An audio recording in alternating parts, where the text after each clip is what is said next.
Hello, everybody, and welcome to the Creative Amplifiers live show. And tonight we're live in both vertical and horizontal modes. So hopefully it's all going to work swimmingly, but we'll see how that goes. And thank you for everybody that's joined us so far. So tonight, let's get straight into it. We're going to talk about when life gets in the way or when life throws us challenges.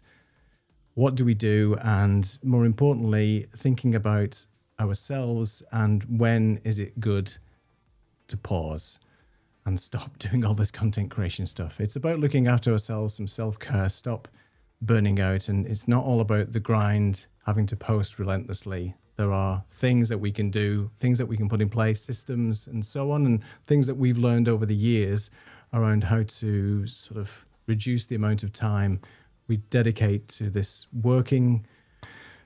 content creation, video production, all the stuff that we do on a daily basis, posting and all that kind of stuff, and why it's really important to look after yourselves, why it's important to just take a break. And it's not a big deal, right?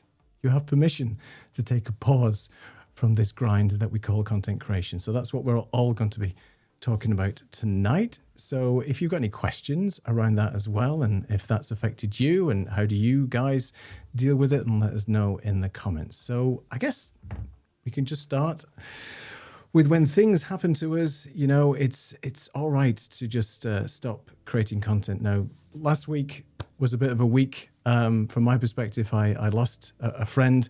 And, we decided from the perspective of doing the show, let's just pause the show. We don't have to worry about sort of, putting on a brave face and creating this show and going live. So there isn't any sort of problem with that from our audience's perspective and from us as a team. There's always an important time to just take a break, and it's not a problem. And we've seen in the past that when life happens and things happen to us where we feel we should just sort of down tools and not start producing this content, the audience is not going to disappear. People aren't going to say, well, you haven't posted, why, what's going on? I think if we put out a cancellation last week to say, we're going to cancel the show and whatever, and it's fine. And I think people spend too much time worrying about having to constantly create the content and just do whatever you can to make sure that post goes ahead, and it's no big deal. So life still goes on, and the world still revolves around us, and it isn't going to be a big deal. And I think that's sort of the main message that sort of we took from yesterday. So from last week. Anyway, so getting a bit of a muddle already, as you can see. It's one of those weeks. So anyway, we're going to talk about some of the things that we've sort of experienced and some of the ways that we deal with sort of putting a pause on the content. And I'll give you a quick story. I'll start with somebody that I was working with recently around sort of him being an entrepreneur and building a business, and some of the things that was brought to his attention, mainly around what he was doing and what he could do better. So this guy is a software engineer basically, and he founded this software company, and it's a high-flying multi-million-dollar company, and it was one of the first projects that he started. And as you know, from starting a business from scratch or building up a following or whatever it might be that you're doing, it's full steam ahead. You're always working. You're always basically doing something, because there's never enough hours in the day when you're creating a business and starting up your projects. And he was working with a coach who was helping him with his business. And, he was feeling so stressed with the pressures of work and stuff and having no time for anything else. And his coach basically just said to him, look, open up your calendar. First of all, he asked the question to him, who is the most important person in your life right now? And obviously it isn't your business. It's his wife, it's his family, and it's his wife. And, it's the support system he has around him. And his coach basically said to him, well, just open up your calendar and show me on this calendar where you've got time allocated for your family and for your wife. And he basically looked at it and said, there's nothing in there. It's all meetings. It's all project-based work. It's 7 days a week, full to the grind. And that was one of the biggest realizations, he said, that he was making no time whatsoever for his family and for his wife. So he simply booked 2 time slots in his calendar each week, which were non-negotiable. They were not going to be moved on any account, and basically put in some time to dedicate to spending time with his wife and his family, and the business stuff would just sit there, and he'd go back to it next day and continue with his work. But by having something written down in a calendar and forcing him to take that natural break from his day-to-day grind meant that he could simply spend time with his family, spend time with his wife, and not lose contact and not lose all sort of sense of purpose. And that basically helped him with his business. It helped save, his relationship, and more importantly, it helped save his sort of mental well-being, because that's a big problem when you're stuck into the grind all the time and not have any time out, time for yourself, time for your family. And that's where sort of the warning signs can happen and stuff. So that was one, interesting story that I think is really important to make sure that if you are a person that just, is so regimented in your day-to-day grind, then having something calendarized, something as mundane as putting a calendar entry in there to support your family and to take some time out, then that's always something that you can do yourselves. Lisa, Mark, any thoughts on sort of how sort of you would sort of prioritize your time, and any stories that you have around that as well? Yeah, I always try, when I'm working with people, tell them that same thing, but also, and you mentioned it, building in that time for yourself, even if it's 15 minutes to walk outside or an hour to go do something, to work out or walk or something, because you personally as an individual also need that space and time. And so it's truly, truly important. There was a time, I'm going in the Wayback Machine, a number of years ago. My daughter was a teenager. I was running a business. I was doing content. I had a home fragrance and personal fragrance business. I was starting to do the food videos. My mom had dementia, so I was going to the Bay Area all the time. I was going through a divorce. What else can I add on and pile on to this? But all this was happening at once, and I was so hell-bent on, I got to keep doing the content, and I got to keep making, the products and get them out and get them shipped. And what happened for me is my body physically broke down, like completely broke down. Blood pressure went up, literally broke down. And so you can't fool around with stress. It's going to come out in some ways. And it came out, physically for me through some type of illness.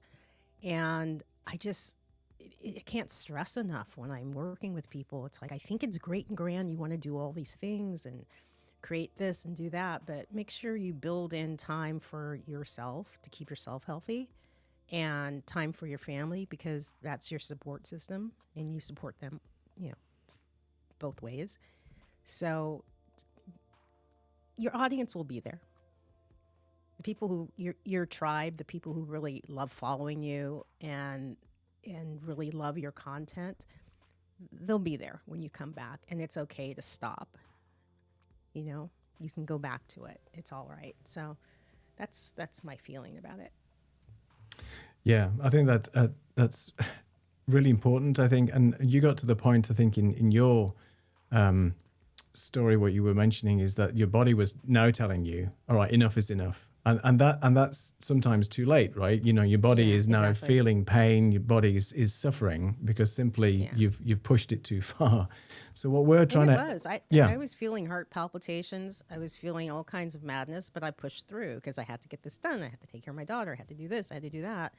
And y'all, sometimes you just got to stop and pay attention, before something really bad happens. So yeah, and I think it's too easy to fall into that trap of that constant hamster wheel. We don't have the hamster graphic anymore, but if we did, he'd be there churning away. And it's just like what you do, right? You just end up sort of churning content out and sort of literally burning yourself out by thinking of ideas, and you've got to serve the audience and so on. And, even the biggest TV series in the world take breaks. That's why they have seasons and things like that. So, you don't have to continuously do this 24 hours a day and so on. Mark, how do you because you've got a lot of projects that you're working on at the moment, and you've got a lot of family stuff going on as well. So what's your techniques for balancing all this stuff that you have to do? I think it's sometimes difficult to get into that issue of it needs to look like this even when you think you're having it balanced. So the calendarization thing is great. until your life doesn't work very well on a calendar. So you sort of have to be flexible as well. So me and my wife are both freelance, for example. So we do put things in and we do say we're going to do this, but also by the same time, we also know that if the phone calls comes and says, can you go and do X, Y, or Z tomorrow? Unless it's something we really, really will say no to, we might actually do that. But with the understanding that we'll then do it another day or work, you kind of have that sort of built into the way that you work as well. And I think a good example for us was that, when our kids were around and when they were young, we decided that one of us would generally be at home. So that was kind of, we wanted them to grow up with a parent at home, just looking after everything, being able to do the school runs, do all the clubs, do all that sort of stuff. And it wasn't necessarily 50-50 every week, because sometimes I'd be doing a stint of something, sometimes my wife would, sometimes it would be a bit more half and half, but we did it because we wanted our family to look that way. And even with them, there's still sometimes when we might both be working and then someone else would sort of hold the fort for a little bit, but it was only every sort of now and again. So what it enables you to do is to sort of set the framework for how you want that to look. And so once you've got that in place, then you can ebb and flow with the way that you sort of want to take it forward. And our kids have all left now. Our youngest one's gone to university this September, and now you just think, I'm just glad of every single time that I did that. I didn't earn all this money, or I didn't do that project because we kind of set our life in that way. But now I'm glad of every minute, every second that we actually did, because, you can't get that back. There's plenty of time to do things another time. And I think we all have seasons. Like Lisa was saying, if you've got a relative that's poorly, or you're going through something which is really serious, if you're going through a divorce or whatever it happens to be, that is what it is. And you can do the best you can within it, but that particular season of your life is going to be difficult, and it's going to have more pressure than when everything seems to be swimming and everything seems to be working really well, and you think, oh, this is really straightforward, and then something happens again, and that just happens in all of our lives. And I think just being sort of kind to yourself, realizing where you are with that, doing the best you can with it, and just sort of having that prioritization. What are you doing this for? Like I say, if you putting all the time into content creation or doing a project because you want to have time and money for your family, but you're not seeing them, then what's the point? If you're thinking, I'm going to do it for a short amount of time to enable me to do something, then maybe that's worth doing it in a short sprint in order to do. We think it's going to look different very soon, rather than in 5 years, 10 years, or whatever. You can never do that thing. And I think there's also, just finally, there's sort of a grey area as well, in terms of what's the thing that you really want to do. Because our content creation is that, okay, so maybe for us, this live show is what we want to be doing, how we want to be spending our time, and how we want to show up for people. It's our choice then, how much social do we want to do? How much editing do you want to do when we put it out once it's been live? How much do we do this? And that's been the brilliant thing about doing it as a group, because that shares those things. If you're doing it all on your own, sometimes I think maybe, as well as sort of calendarizing what you want to do, it's that how much effort do I want to put into each of those things. I'm going to focus on the podcast, I'm going to focus on the show, I'm going to support it the best I can, but I'm not going to wake up every morning and the first thing I do is going to post it to make sure it's the first thing on someone's feed or whatever it is that you're going to do. So I think understanding all of those grey areas, as well as the hard and fast rules, are probably going to be supportive as well. Go ahead. I'm sorry. I think, just to go back, you brought up the word prioritizing and making your priorities. And I think it's important, maybe twice a year or quarterly, to just stop and look at what is really important to you right now in this moment, because things change, life happens. Things could be going great and then not. So I think it's good to do that check-in with yourself. Quarterly is not a bad idea, Life can happen in 3 months. Yeah, definitely. A lot of changes can happen in 3 months. So maybe do a quarterly check-in of what do I want? How do I want to live? Who do I want to be? And who do I want to be with? What do I want around me? Yeah. And, what does my work life look like? What does my downtime life look like? And just check in with yourself. And I think it's really easy to suddenly realize how that can change without you knowing it. Because it's like, you've had a holiday, you come back, you feel really refreshed. You're like, I've got everything sorted. I know what I'm doing. I've got my week planned, and then my next week, and then the next week. And then you're suddenly, like I say, you're sort of 2 months into a 3-month plan.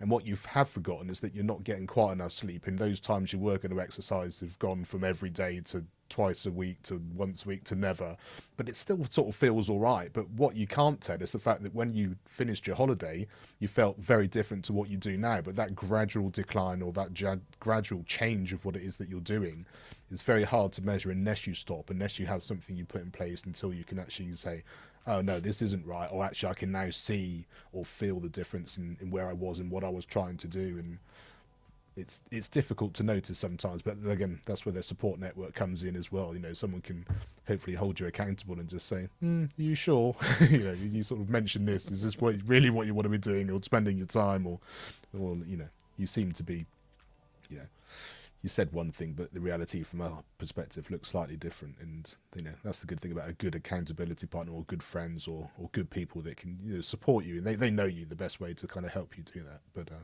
yeah, important to have that with you as well. I think it's, and I love what you both said, because I think it's to have somebody, one, to have a review, whether that's a quarterly review or a 6-month review. I tend to do it probably 6 months, and it's probably not frequent enough, because you do try a few things. You end up going down a rat hole maybe of creating this content. It's maybe not working. It's maybe taking up too much of your time. Maybe you could be spending your time more effectively and efficiently. And it's not just about working harder. I know we say all the time it's about working smarter, but there is a lot of merit to say to that, because you could spend all day on one thing that doesn't, one, it locks you away in a room away from your friends and family. Two, it doesn't move the needle effectively on your business, i.e. it's not generating income if that's what you want to do, or it's not satisfying to you. It's something that you feel like you have to do as opposed to something that you want to do. And I've tried to have a think about this over the last sort of few months as well, and getting to the point now where I want to do things that make me happy, number one, and two, that I can really get behind and get enthusiastic about, and not necessarily say yes too much about the things that I think I should be doing instead of doing the things that I would like to do. And with that, if you say yes too much to projects, to endorsements, to collaborations, to whatever it might be, then that becomes more burden on you to actually then generate that more content, leading to more burnout, yada, yada, yada. So I think it's important to say no as well. And I was telling somebody this story the other day about when I used to work as a IT consultant. I had to travel a lot for my job. And as we spoke just before the show, I was leaving home at 5 a.m., getting up at 9 p.m., I had a child at the time, a young kid, and I basically didn't see much of anybody during that sort of week, because it was just a rinse and repeat thing. And like Mark said, you know, you end up working all these hours because you want to support your family and do the thing, but in doing so, you end up not having any time with the family that you're trying to support. So it's like, okay, well, something's got to break here. Unfortunately, my relationship broke, so that was the warning sign that was the lesson that I learned from that, and tried not to repeat that in future. And one of the things that I decided for myself is, look, I'd been with this company for a long time, and they were repeatedly asking me to travel.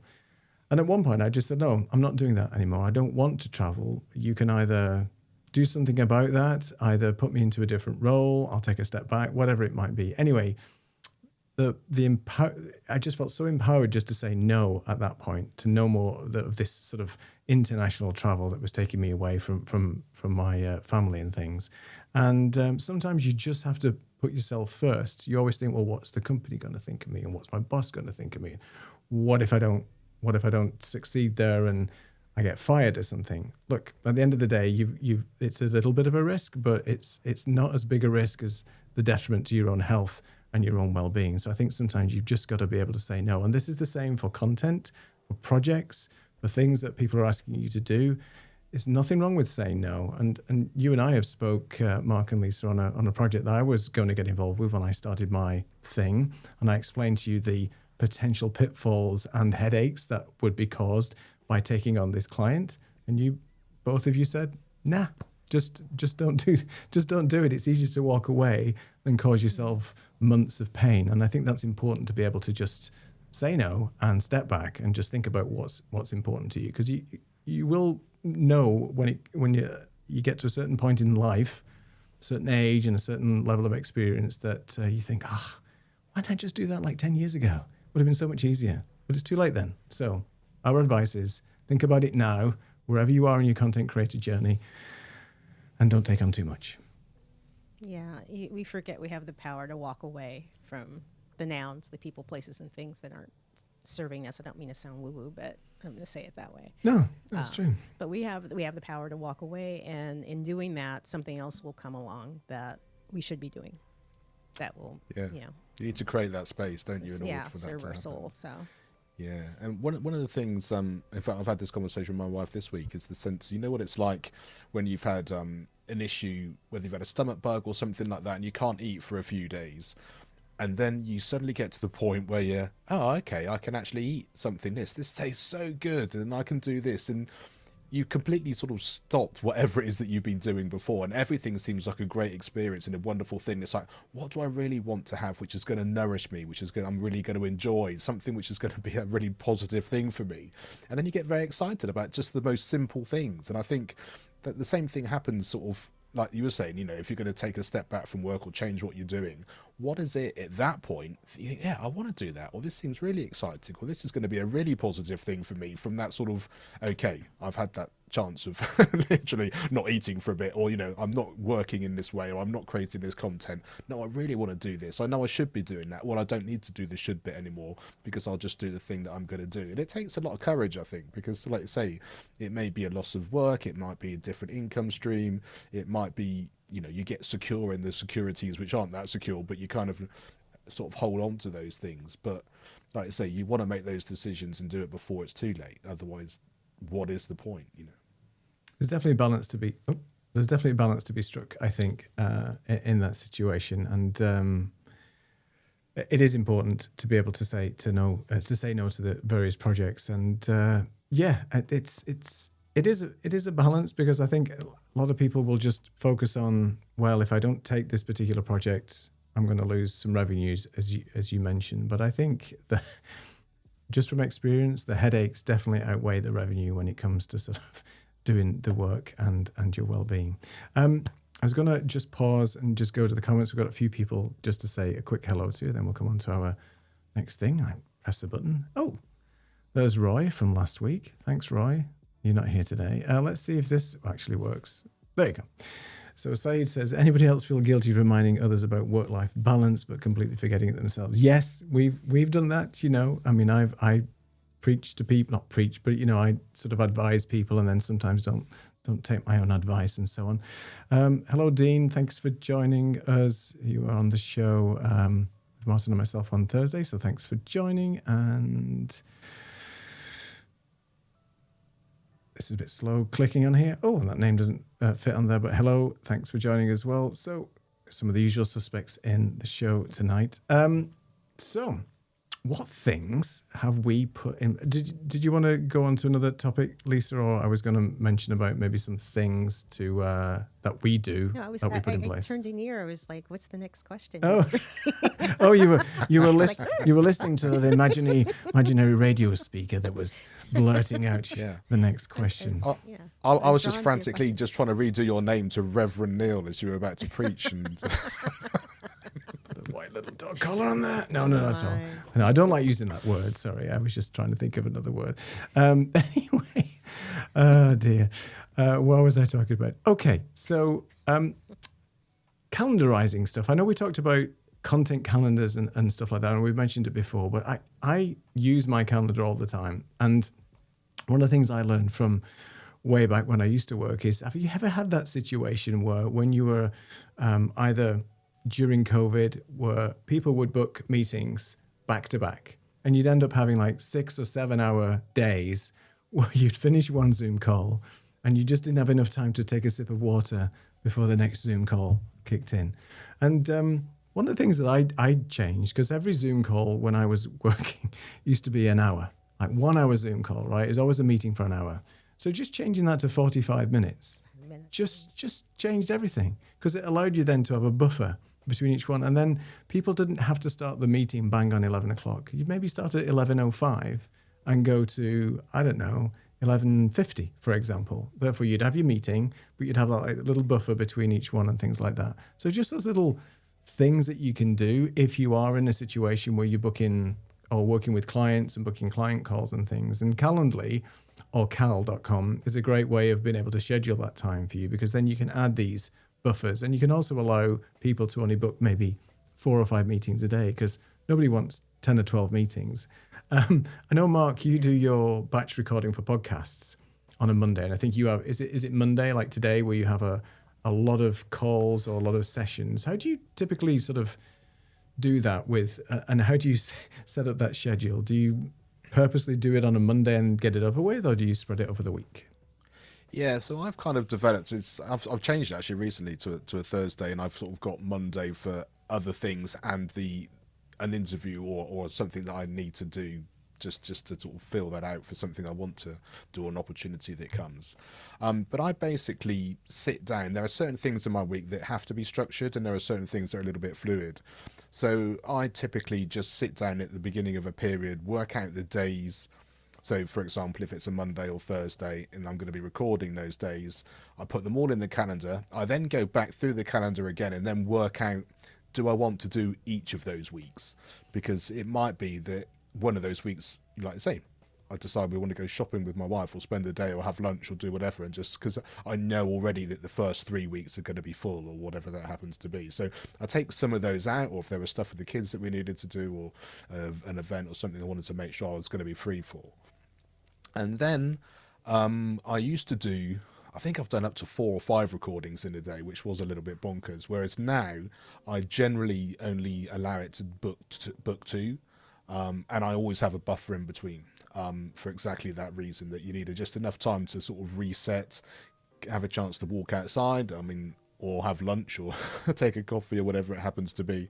So now I've decided much more to kind of spread things out a little bit, make sure and the thing was to the start time, because when you've got all day to do that stuff, it's like, oh well, because I'm in the UK and I record with people on the West Coast.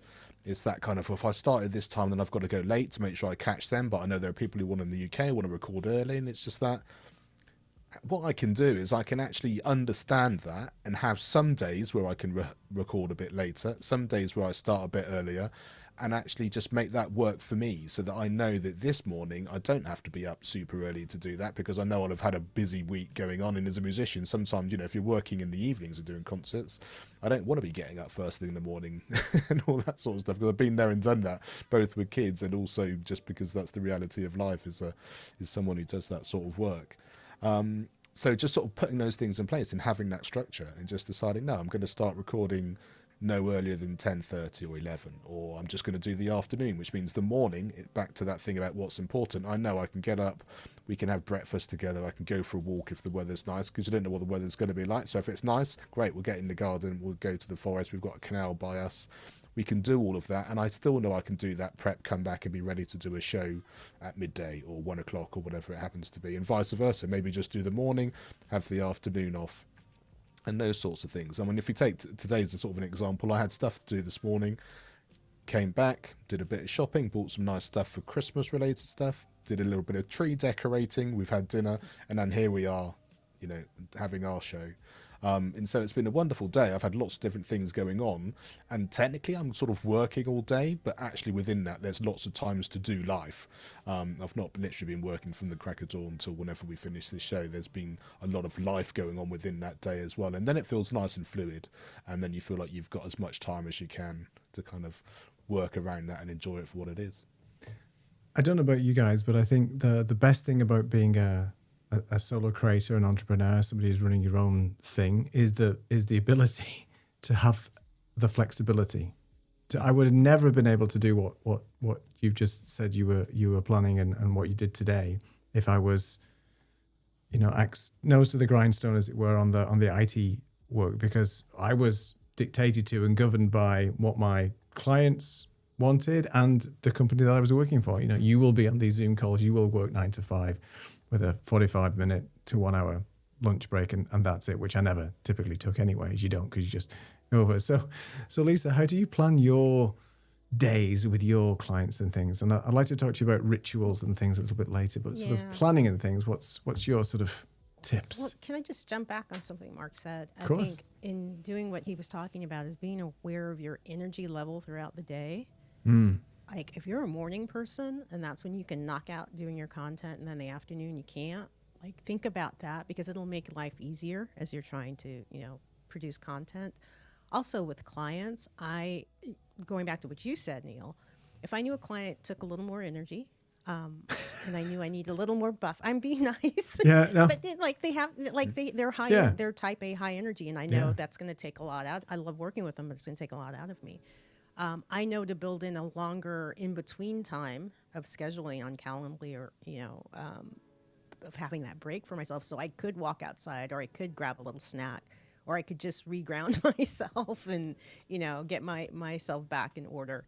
So I think just using the word energy, pay attention to all of that. The people you're working with, who you're recording with, how you feel during the day, what you actually want to do as far as your work and your workflow. I think that's really, really important. You asked me another question. Rituals. Is that what you were asking? Yeah, I was thinking, so you've built in your buffers and things like that. And I agree with you, the high-end client thing, or the high-energy client.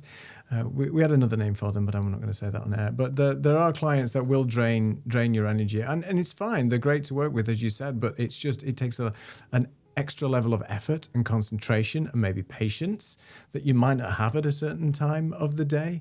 Like I'm quite good in the mornings, but towards the end of the evening, I'll get a bit grumpy. So maybe I won't work with people at that time because I'm a little bit tired and my energy is a bit lower just naturally because of the day. So I think you're right. You always got to match your clients' sort of work ethic and how they want to work with you with the time of day that suits you as well, without getting too frustrated, because that can lead to burnout as well, because you dread maybe working with them. And it's like, no, I don't want to do anything else. No, you're done for the day. Yeah. Have you ever had that situation where you've worked with somebody, and this is not my experience with working in the new role of being a content creator, but back in the IT days, there was times when, I used to dread a particular client call because I knew what it was going to be about and I knew the type it was going to be. And then by the time I'd finished, because potentially it was an hour, but then it went on for maybe 2 or 3, I couldn't face doing anything else in the day, but then you have to, right? It's like, okay, I'll just take a little coffee and I'm back to it. And that's draining. And by the end of the day, you're like, it's like the Duracell bunny, the batteries have gone completely. You're done. And you're done. And to go back to Mark with the schedule as you're working throughout your day, I knew when I was doing my food videos, the guy who shot everything, we had a schedule. And we'd knock out 3 videos in a day, which is a lot when you're trying to do cooking videos and things go wrong and towels catch on fire or whatever. But anyway, that's high risk. That's high risk. Wow. There you go. Anyway, but we came to laugh about this. When I'm hungry, don't talk to me. Just feed me, and my energy just goes. And he was the same way. So we knew that 12:30, no matter what, we had to stop and eat. Right. And it became this funny thing. It was like, okay, let me order food. Let's get some food in here. Because nothing was getting done, Yeah. My energy was low on camera. He was getting, fussy. I was getting fussy. I was like, we need to eat. And we would just stop, and build that in. So build in those breaks. And again, pay attention to your body and your energy level as you're trying to do all this to make it even easier. On that, so I was just going to say on that point. Also, I think one of the things that I've come to be better at, still not brilliant at, but better at, is the kind of making sure that what you do within all of that is actually supportive for you. Because it's you can turn around and say, yeah, I've done 3 videos, I've done 5 podcasts, I've had a great, very successful day, and now I'm going to drink a bottle of wine and go to the chip shop or whatever it happens to be, and I've deserved all that sort of stuff. Chip shop? What did you say? You can explain this one, Mark.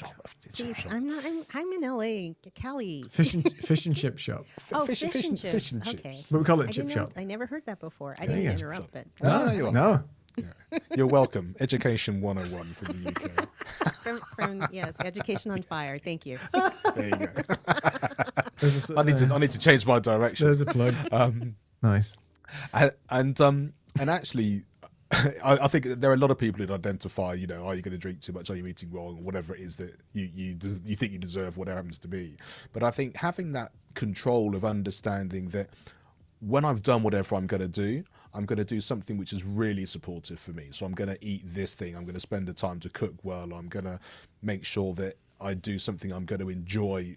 And I think once you get into that habit and that routine, things start to snowball in a really positive way, in a way that it can snowball in the opposite direction as well if need be. So I think all those little micro decisions you make to really help and support yourself, that reinforce what you're doing is supporting you, I think is a really positive thing. And that can go for conversations, like say how much time you're spending for people, whatever it is that you're doing.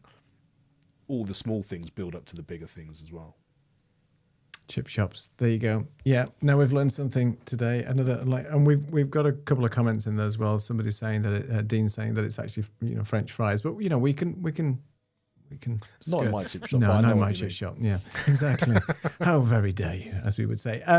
Yeah, I was going to go on to, and we're going to get to some comments in a second, but I was going to go on to rituals, because I think rituals, daily rituals, things that you do to help you with the day, the coming content creation pieces that you would plug into your natural daily sort of working framework, ideas that we have in the morning, in the evening, types of things that we do just to sort of start our day. I'll go with mine in a moment. But Lisa, I know you are a sort of a person who sort of makes sure that they have certain habits in the day and certain rituals to kickstart your mornings, and also to make sure that you have enough energy and life in you towards the end of the day to continue with all this creation. So what are some of the things that you do on a sort of a daily basis in terms of your rituals? Morning lately, even more so. I've been doing a morning brain dump that I just write out whatever I woke up thinking. Oh, It wow. might be related to content creation. It may not. It might be related to something I had to do in my garden or someone I need to call. But I do this brain dump and get it all out. And I know I've had people do that at night so you can sleep, you know, to write all that stuff down so it's not in your brain and, you know, you got it out. But I'm finding in the morning, it helps my creativity, especially even if it's not necessarily something related to content. It's something that's related to something I probably will do later in the day, and I'll have the answer for it because it's been marinating. You know what I mean? As far as for when I'm about to record or do any kind of content, music. Oh my gosh, I gotta have the right playlist. Just to get my energy up and to, you know, get me in the mood, and it feels like you're on set, you know. You're gonna do this. So, Right. yeah, I love doing that. Maybe I'll dance around a little too, but No, I thought you were about to just go and do it. I thought you were going to demonstrate what your routine actually was. No, I was just about to say now we need the playlist in order to get that. that's But what we need. We need to do a Spotify Creative Amplifiers playlist. there you go. We could do that. That sounds good. Monthly. Yeah. There you go. But we need to find a tune that we all like. Otherwise, it'll be like one week one of us will be up, and the next week it'll be someone else. That's about it. That's all. Yeah, just keep it going. Yeah.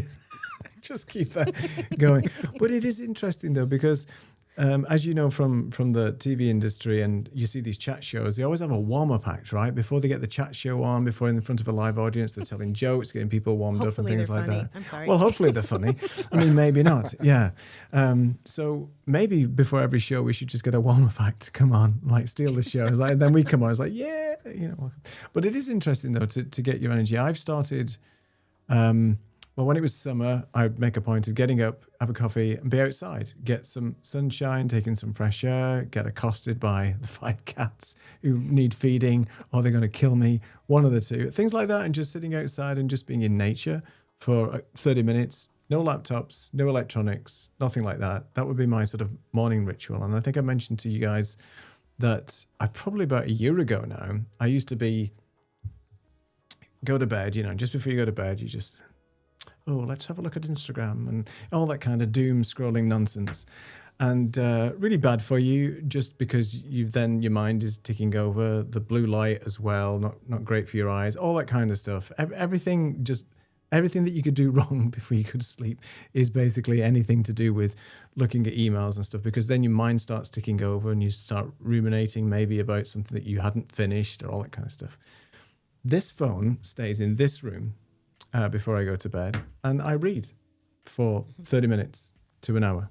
And I was never a big reader. I had a Kindle, probably read maybe one book a year if I could get through it. I think I'm on my 10th book now or something like 11. I mean, I've just read so much and I really enjoyed anything from, autobiographies to novels, or whatever it might be. It doesn't matter what it is. There's nothing off limits. Well, Mills and Boons, and things like that. Mark will know that reference. It's romance novels. They're off the list. But anything that goes, because the main thing is to take your mind away. And I find that I'm sleeping so much better. I'm sleeping for longer. I'm not waking up as much in the middle of the night. I haven't got this monkey mind going on when I wake up and feel compelled to do something. So it's all about just changing those daily habits, I think that help you. And plus, as well, I haven't drunk any alcohol for 5 months now.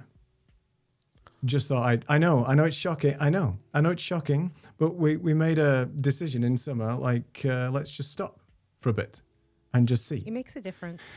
And it takes about 3 months to get out of your system, because just feeling worse in the morning by having just one glass of red wine, which is the worst for you in terms of toxins and stuff like that, just looking a bit more into it, just made me sleep quicker, but then I have more of a restless night and then wake up in the morning not feeling 100%. When you wake up in the morning, you should feel a little bit groggy because you've got all those, chemicals going on, which is a good thing.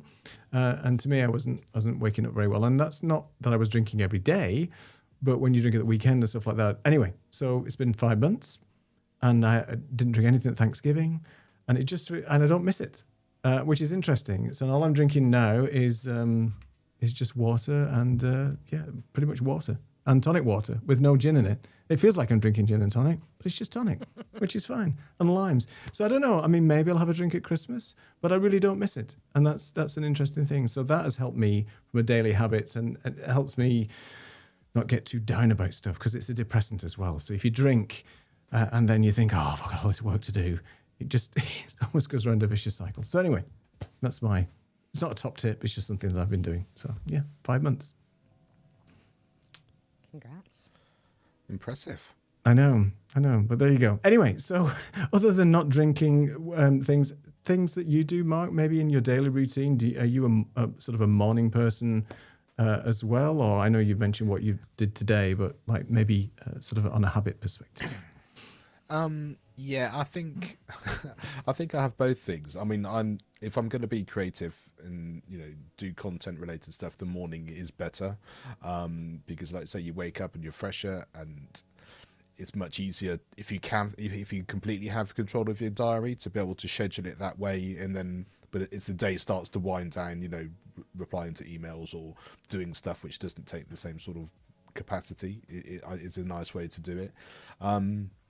But my life isn't able to be quite structured that way all of the time. So I kind of try and be a bit more relaxed about it. There are days that I can do that, and I really do. In the days where I can't do it, I'm less bothered about it in the way that I used to be. I used to get frustrated by not being able to do that. I wish it could look like this. And actually I'm a bit better now at just, there we are today. Tomorrow's another day. Or I'll do what I can today. And I'm better off. I think I'm better now at switching off, and so that's fine, because in 2 days' time, I'm going to spend a whole day doing this, and it's going to be brilliant. I can't do anything about it in the meantime. Whereas I think in the past, like you said, I'd either try and grab more hours in the day and do more of it, or I'd actually be thinking about it all the time, even if I wasn't being very productive. So I think that's probably been my sort of experience. And the older I've gotten, the more my work life has changed, then I've got more control of that anyway. But it's an interesting thing. I mean, and just while I'm thinking about it, I'm curious as to what you think about the ebb and flow of just the natural cycles of things, whether it's full moon, whether it's the fact that how do you feel in the winter compared to the summer? Because I just always think in the summer, I'm up at the crack of dawn, it's lovely, we're outside all day. Like I say, you get all that daylight, you're in the garden.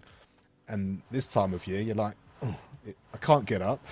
I'm sort of feeling like the day's finished at 4:30. It's like, well, it wasn't like that in the summer, but that's the way life is. That, you know, there's a natural rhythm to those things, and actually, when you try and push through that, that's not necessarily very supportive anyway. And actually, just allowing yourself to be, no, this is winter. Actually, you're not supposed to be working in the same way as you are in the summer. I'm sort of curious as to if that affects you as well. Yeah, that time change thing is not good for me. It's dark too early, and I think it's later than what it is, and then I get angry because it's just 6 o'clock. It's dark. Right. Yeah. It's like, oh, I want to go to bed. So you're absolutely right. The cycle of just nature definitely affects us. I'm just shocked at how noisy it is where Mark is at the moment. Thank you for I muting, just by the muted way, myself like, because it oh literally my feels God. like the rain's going to come through the roof. It's unbelievable. So I know. yeah, I'll keep myself. No problem. Appreciate that. It's angry. It's very angry where he is at the moment. I think you're right about the time changes as well, and it does get a little bit depressing, and it does affect your mood. I think when it gets darker in the evenings, and it's cold, and it's raining, and all these things do affect sort of your mood. But I see them as a plus sometimes, because if it's raining and it's cold and you can't go outside, then maybe that is a good time then to just maybe plan and do a little bit more of a structure, and maybe plan your day a little bit more. You can still do like fun things and have time outs and breaks. But I think if you don't have the distraction of like, well, I could be outside, I could be doing some gardening, or I could be enjoying the sunshine. At least if it's miserable, it gives you a little bit more focused time. That's the way I look at it. But I promise you, I don't like the cold. I don't like the dark nights, and especially didn't like getting up, going to work in the dark, and coming home in the dark. That was never fun. But anyway, Yeah. yes. But this is a good time when it hits 6 o'clock, and that's my heart out. Right. Yeah. Don't call me after that. Yeah. To go make soup. Like, Yeah. put on some music Right. and make some soup and be cozy. So that is a plus. Wonderful. I was just going to ask you both about snow days, but I guess that's probably not very relevant, is it, to all three of us? No, not really. No. Anyway, my No. point about that was more the fact that Neil, you'll remember this. You go into school or you go into work, and you expect the day to look a certain way. You're on that sort of treadmill feel of here we are, and then all of a sudden the snow hits. It's like tools down. You can't get to work. You can't get to school. And then all of a sudden the day has to look completely different than you expected. But the important thing is that you then give yourself, or you've been given permission to do something different. We're going to watch a film. We're going to light the fire. We're going to have a day that we weren't expecting. And I think when you sort of feel the benefit of that, you realize how far away from that you have been for however long that is. And I think those days are really important, just as a reset, just to go, oh, maybe I can try and make it a little bit more than that. And I think bringing in little things that you do differently, normally I have this in the morning, I'm going to eat this or drink this. Well, I'll do something different, or I'll walk this way to work a different way, or I'll take a different route here. And it just suddenly sort of changes that sense of I've got some control of what I'm doing, but also just mixing it up just takes that monotony out, in a sense that there's a new dawn, if you like, for anything that you can control as well, even if it's only a small thing, but makes a big difference. I think, excuse me, I think you can apply that to your content creation. So like if you have slated out Monday, I do this, Tuesday, I do that, Wednesday, switch it up and move things on different days just to do something different. Yeah. At the end of the week, you're still going to have the same end result.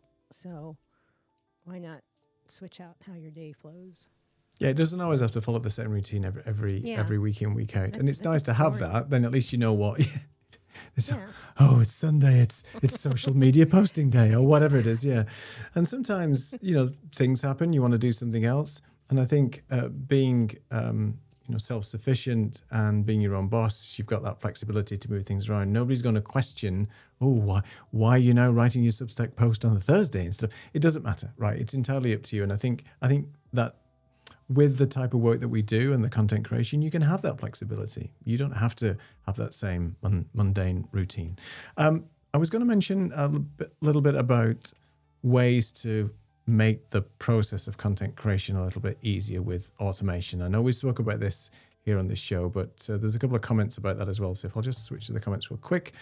Dean, I know you're a video producer and has been going down a rat hole of AI automation. Yes, N8N, Lovable, Google Opal, to name it a few, but mainly N8N. And I know Lisa's been playing with N8N. And I've recently been using make.com, but now I've been playing with N8N, and I've actually set N8N up in a different way as well. And I'll talk to you about that in a second. Oh, yeah. So Saeed mentioned that Kat Mulverhill once shared her idea about having a sabbatical week. So 1 full week off every 6 weeks, non-negotiable pause, something your brain can look forward to long before burnout starts. And that's a nice idea where it's almost like a mini holiday, but you don't have to physically go anywhere. You just take a break from content. And I think that's a very good idea, good workflow. Yeah, it's a good one. So automation. We love a little bit of automation to simplify the thing. And if we'd spoken on this show this time, maybe a year and a half ago, we'd all be going, what? What's automation? The only automation I was aware of at the time was my Calendly workflow automation, where it would send somebody an email after they'd kindly booked a meeting with me or after they'd finished the meeting and things like that. So those types of automations are great. But there's so many ways now to automate the content that you create, whether it be video, posts, images, Instagram, Reels, whatever it might be. There's a ton of different workflows. All the posts that you see on a Monday morning from me on my LinkedIn is a fully automated workflow that pulls in all the YouTube links and the descriptions of what we're doing with our shows, like the Creative Amplifiers show, my show on a Thursday, and if I do anything else in the middle, stuff like that. That's all automated. I look it over first, make some tweaks, but that used to take me, I know it seems silly, but it used to take me about an hour just to get in those YouTube links and get the descriptions and write it out and put the icons in and all that kind of stuff. And thinking, why do I need to do this? So I spent maybe 3 or 4 hours actually automating that, learning how to do it.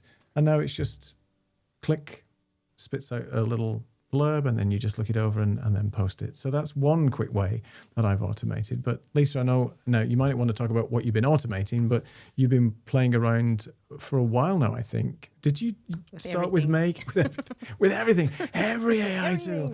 Yeah, I started with Make, and I'm still in the process of trying to figure out what I want, because I need check-in points. I don't, let it automate to a point, then I can be the human to come in and make sure it's what it's supposed to be doing. To me, it's still early. I'm still like on the learning curve trying to figure this out. I've been automating the social media posts for a while now, and that's great, but trying to find other ways to make that flow even better. That's really where I'm at with it. I'm curious to hear, because we had started talking about N8N, what you're doing now with it. I mean, it's so I've been using make.com for a while with a lot of the automation, and I've been looking at a couple of different YouTube. There's always somebody who's got some great ideas, and it's not knowing.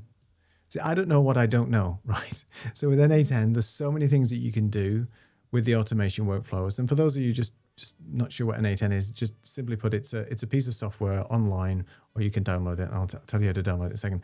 But if you, it's a piece of software that allows you to automate various tasks. So you can pull in things from Google Sheets, for example. You can use AI to create some content from maybe a description that you've got from a Google Sheet entry, and then it can spit out this content for you automatically, and then upload it either to LinkedIn or your social media platforms, or post it to a Google Doc for you then to review and then post yourself as well. So it's a way of automating mundane tasks. That's one way, but there's so many things that you can do. Email automation, different types of workflows and content creation. So what I did recently with N8N is I didn't realize, I think I mentioned to you that I downloaded N8N software. You can download it from the internet, host it, like physically put it on your own machine. I had an old Mac running it, but it was a bit of a pain. I had to keep updating it.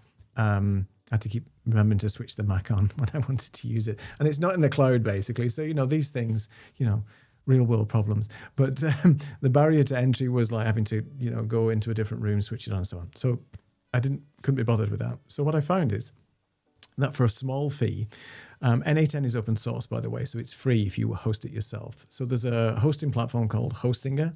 It's one where I've got my websites on and my domain names, and they offer a little virtual server that you can pay. And I think it was something ridiculous, like €4 a month. Yeah, it's cheap. Yeah. So cheap. And you get like you get basically a PC or a Mac, a system in the cloud that you can load software on. And they have a one-click button to install N8N for you. So that's what I did. So I just installed N8N on that virtual server. So it's effectively having N8N, but N8N I think is $20 a month if you buy it from them. And this is like $4 a month now, and it's still got exactly the same workflows. So I'm converting my make.com workflows into N8N, but also there's lots of other plugins that you can do with N8N that you can't on Make. And some, Make, so there's a bit of a balance. And I paid for Make for a year, which is this similar type of workflow software. So I'm now thinking I'm not going to renew make.com. I'm just going to probably go over to N8N. But there's still a lot of learning to do, I think, with it. You agree it depends on your skill level as far as all of that, because Make is a little more... There's things you have to... There's a learning curve with Make, but it's not the other. Do you know what I'm saying? So... Yeah. I think that's something to take into account. And there's another one too that's even easier than Make. I can't think of the name of it. That allows you to do the workflow. I'm blanking on it. Right. But yeah, there's quite a few out there. But I think as content creators now, it's if you're not using automation in some form of your day-to-day workflow, then you are missing out. Because I've recently used Claude to help me identify and hone in a little bit more about my ideal client persona. So who am I trying to target from a customer's perspective to do the things that I do, that are things that I like doing? And, it's good to put in what you want to do with your clients as opposed to what you don't want, to make sure that you get the right person. And then using some different automations and different workflows to be able to then actually create some posts specifically for LinkedIn around that, targeting some of their problems. Skills? Sorry? Have you started using skills with... No, I just saw a video Claude? today. And and after this, I'm going to go... So can you explain what skills are? I have an idea. Play. Do you know what skills are, and could you explain a little bit? It'll allow you to build that automation out, right. Within Claude. So I was just going to say, if you're on repeat with having, like I have certain prompts that I like to use or certain things I like to use over and over again, but I may write them and put them somewhere and they're all over the place. So Notebook LM comes in handy with that, because once you've uploaded it, as you're trying to figure something out, you can, you have control over checking off if you want to use that or not. Right. But you can take those and put those into skills now and basically build out a workflow within there. Okay. So it's a little bit talk, because I'm playing too. Well, I've just seen it today, and I'm thinking it's more like a little GPT, isn't it, within Claude? It's like a GPT equivalent in Claude. So you do it, give it a specific task, a specific automation, and it works. I also Googled Gemini 3.0 is very good at building content now, and also, it's just crazy. So I think what we're saying is there's so much available to you, and a lot of the stuff you can use for free as well. And I must send you guys a YouTube video I watched, I think today, on the guy was showing us all the tools that you pay for, and then other workflows that you can use, just maybe using Notebook LM, Claude, and maybe one other, saving yourself a lot of money. Is that Rick's? I think so. Yes, I think video? yes, that's him. Yeah, did you see that too?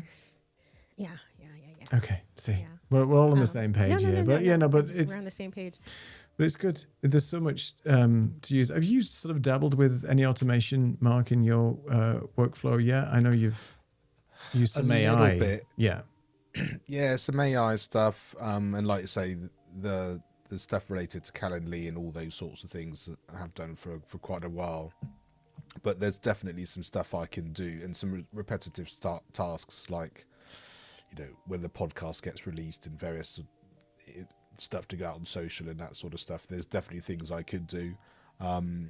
It's just, again, giving you that time, that learning curve, and that time to just want to do into it, because I've got the process down really easily and quickly from what I do, and I haven't quite got to the point where I'm like, I need that amount of time to do this to make that better, and it hasn't become a big enough issue yet for me to do it.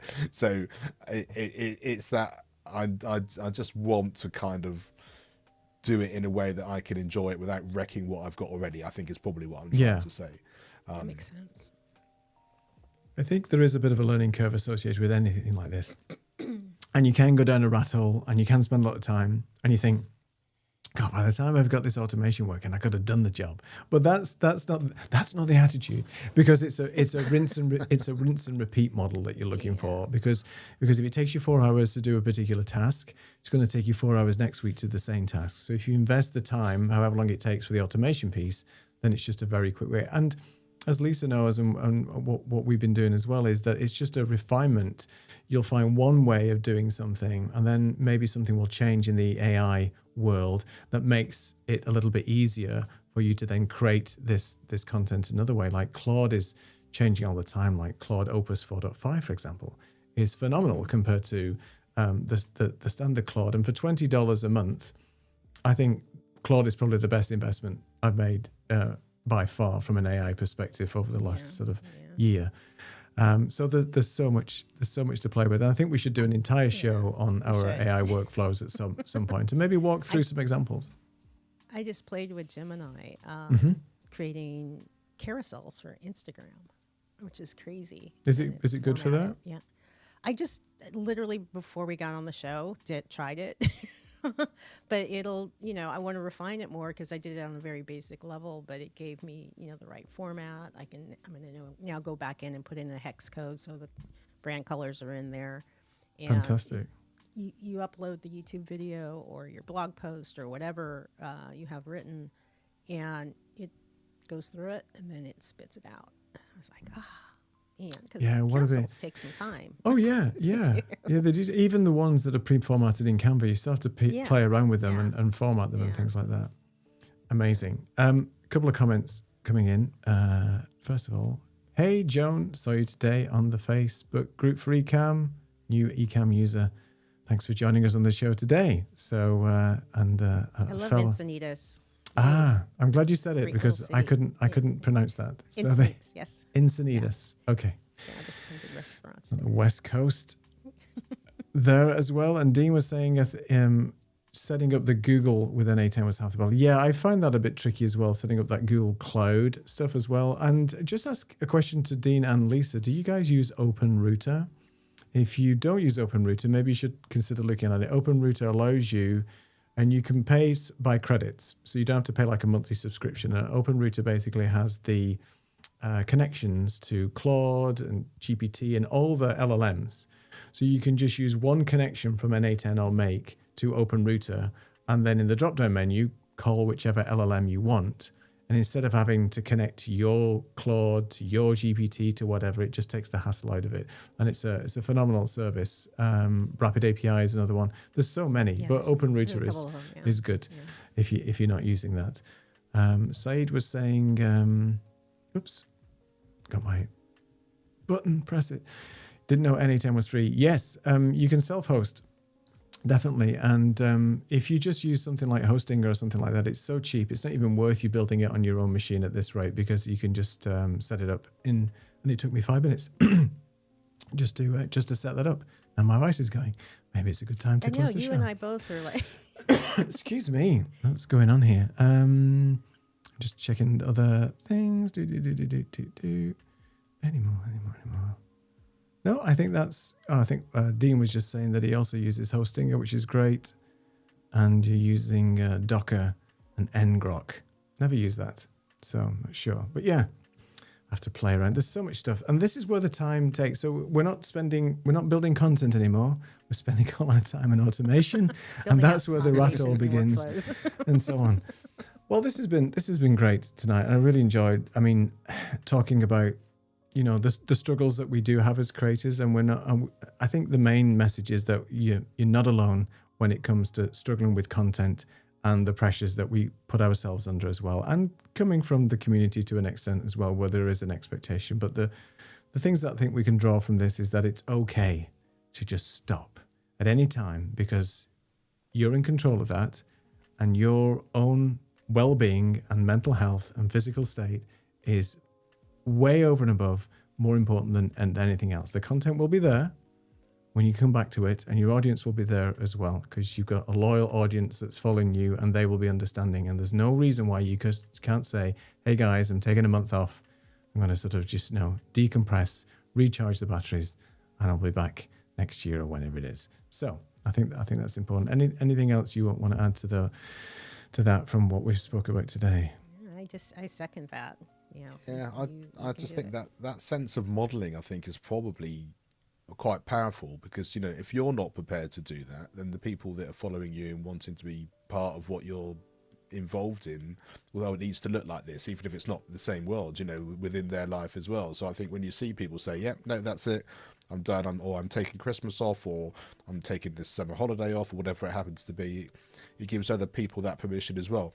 But the flip side of that, and Christmas is always an interesting one for me, because a lot of people do a lot of travel over Christmas, and I actually quite like catching up on podcasts and content over that time. And you get to the point where you run out because if they're not releasing stuff, so it's interesting how you do that as well. But I think that's where the batching and that kind of how you want it to be received, as well as how you're actually then producing it yourself, and that's probably a title for a different show. But Yeah, yeah. and to tie onto that, and it would be a different show. Do a compilation show, like knock a couple of those out, and then sprinkle them while you're gone. If you're worried about being completely gone, Yeah, that's a really good because idea. a lot of your audience, a lot of people may have never seen the show, and now they're getting little, little bite-sized bits of some theme. So Yeah, think of them as little infomercials. Yeah. Yeah. And probably just as a final note, talking about the energy levels of people that you work with, I think we understand now, Neil, maybe why we're not going to do more than one show a week, because Lisa couldn't quite stand. It's like our suggestion of doing it 3 times a week. Lisa's like, no. As long as we feed her before midnight or whatever the All is story well. is. Yeah, all is Exactly, well. all is well. FedEx some food over here. I'll be good. Just before we do disappear, and speaking of Christmas, next week, I know it's a little bit early for some, but we've decided to take a little bit of time out in December, so that's why we're having our early-ish Christmas show. Well, I say earliest. The Christmas decorations, chocolates, and presents have been in the shop since, I don't know, August. So we can do our Christmas show next week. So same time next week, Monday the 8th of December, will be our little festive show. So bring your Christmas cheer, your mince pies. No alcohol, of course. This is going to be a dry Christmas. I'm just kidding. Bring alcohol if you want. Dress up, have some festivities. And if you want to pop in on the Zoom call and join us and say hello, you're very welcome to do that as well. I'll make that available if anybody would like to do that. But for now, I'd like to thank Lisa and Mark for a wonderful show, and thanks so much for everybody who's joined us. And we'll see you same time, same place next week for the Christmas extravaganza. Until then, bye.